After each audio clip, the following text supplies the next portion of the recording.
Vamos a presentar ahora la práctica número 5 del Laboratorio de Maquinaria Eléctrica. Esta práctica se titula Generador de corriente continua. Los objetivos para esta práctica son tres. El primero es obtener la curva de saturación del generador de corriente continua. El segundo, vamos a obtener las características internas y externas del generador.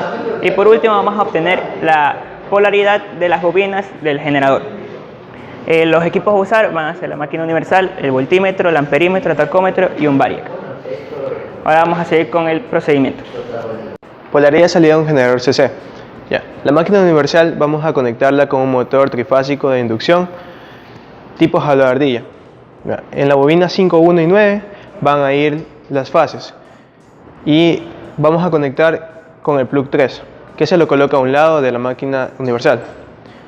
En la parte del rotor vamos a cortocircuitar todo y vamos a poner las escobillas en posición up. Cuando encendamos las máquinas, en el dinamómetro vamos a obtener en la parte de AA un voltaje, y este voltaje va a variar dependiendo a si está en contra o a favor de las manecillas del reloj. La dirección.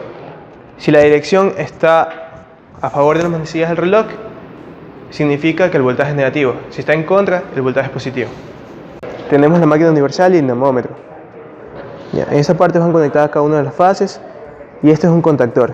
Entonces esto se lo puentea y aquí van a seguir cada una de las fases al estator. En el estator conectamos la fase A, B, C a la bobina, la fase A a la bobina 1, la fase B a la bobina 5 y la fase C a la bobina 9. En la parte del rotor vamos a cortocircuitar todo. El A, B y C están cortocircuitadas. Y aquí tenemos el plug número 3 que irá conectado aquí.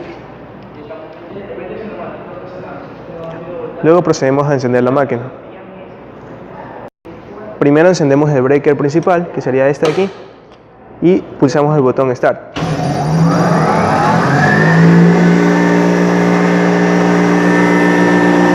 Ahora vamos a verificar cómo gira. Ponemos el dedo y en este caso va a ir a favor de las manecillas del reloj. Ahora medimos el voltaje en el dinamómetro. Vamos a obtener un voltaje negativo, en este caso de menos 9.35. Ahora vamos a cambiar la dirección del sentido de la máquina. Lo que vamos a hacer es intercambiar estos dos cables, que son las fases, y procedemos a encender la máquina. Como podemos observar, tenemos un voltaje positivo y la dirección de la máquina va a cambiar. En este caso, la dirección de la máquina es en contra de las manecillas del reloj, por eso obtenemos un voltaje positivo. Continuando con la práctica, ahora vamos a tener que la máquina universal va a tener la misma conexión, mientras que la parte del dinamómetro vamos a conectar la bobina de campo con la resistencia de campo en paralelo con el circuito de armadura, teniendo la resistencia de campo al máximo. Vamos a ir variando la resistencia de campo de máximo a mínimo, de modo que el voltaje nos aumente. Si no es así, vamos a tener que cambiar la conexión al dinamómetro. Vamos a obtener que la parte del AA va a ir conectado con la resistencia y la parte del XX va a ir conectado con la parte A del circuito de armadura. En la parte de la resistencia, aquí tenemos la resistencia del dinamómetro. Este cable de aquí, el rojo, va conectado a la parte del A y la otra parte de la resistencia va conectado a la parte de la bobina en XX. La parte de la bobina de X va conectada a la parte del circuito de armadura en AA. Ahora continuamos a encender la máquina. Vamos a obtener un voltaje. Ese voltaje va a ir aumentando a medida que nosotros vayamos disminuyendo la resistencia de campo. Aquí tenemos la resistencia de campo, entonces vamos a disminuir un poco y vamos a observar que el voltaje aumentó. Y efectivamente el voltaje aumentó. Vamos a hacer esto hasta obtener un voltaje de 110 voltios.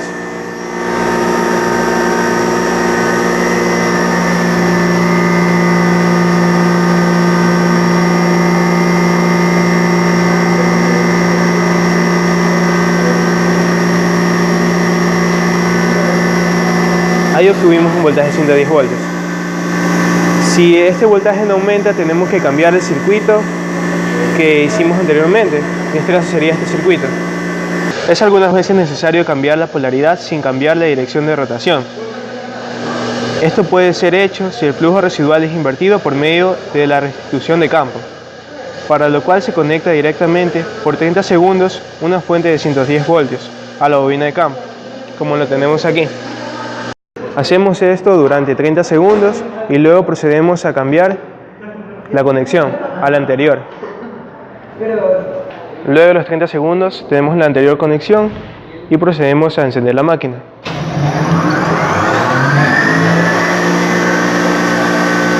Podemos observar que la polaridad del voltaje cambió.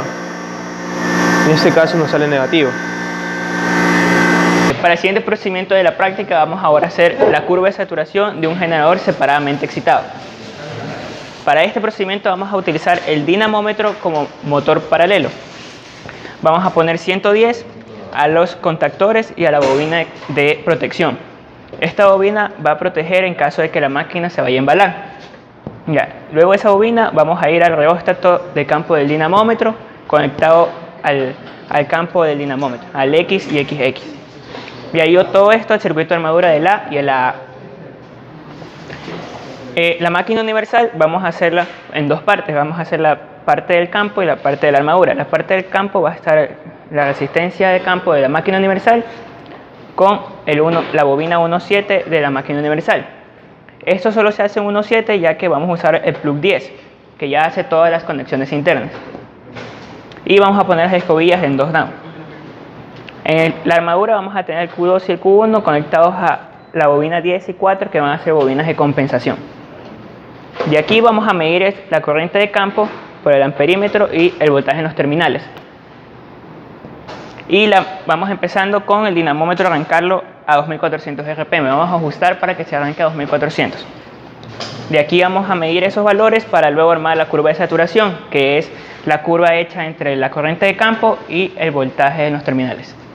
Aquí vemos la conexión del dinamómetro como motor paralelo. Vemos cómo están los contactores, la resistencia de campo y cómo todo está alimentado con 110.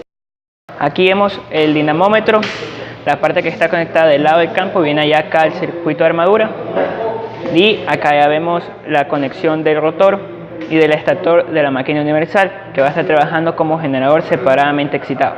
Ya aquí vamos a ver el reóstato del dinamómetro tiene que estar a la mínima resistencia y el reóstato de la máquina universal tiene que estar a su máxima resistencia. Ahora pasamos a encender la máquina y vamos a hacer los cálculos de la corriente de campo con el voltaje en los terminales. Aquí vamos a ir moviendo la resistencia del campo de la máquina universal para cambiar la corriente de campo y ir cambiando el voltaje en los terminales del generador. Con estos datos vamos a ir armando la curva de saturación, así que vamos a ir cambiando por pasos de 10.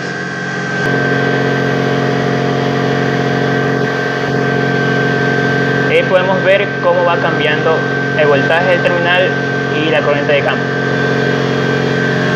Ahora vamos a ver las características internas y externas del generador separadamente excitado. Primeramente vamos a mantener constante una corriente de campo de 6 amperios. Al hacer esto vamos a obtener un voltaje aproximadamente en los terminales de 110 voltios. En las características internas sería EA versus IL y las características externas sería BT versus IL. EA lo calculamos en la siguiente fórmula, ya conociendo la resistencia de armadura sería RA por IL más BT por IL. Y bueno, ahí tenemos las características internas, que sería más o menos una curva que va creciendo, las características externas, que sería más o menos va decayendo. Pero vamos a ir, pues vamos a ir disminuyendo la carga poco a poco, de 0 a 2 amperios. Bueno, como podemos ver aquí, mantenemos constante una corriente de campo aproximadamente de 6 amperios. Y el voltaje nos va a quedar en los terminales de 120. Y la velocidad de 2500 RPM. Ahora, para calcular las características internas y externas del generador, vamos a medir la corriente en la carga. Ya. Para ello, vamos a ir disminuyendo la carga y conformemente vamos haciendo esto, la corriente va aumentando. Ya, hacemos esto hasta que la corriente sea aproximadamente 2 amperios.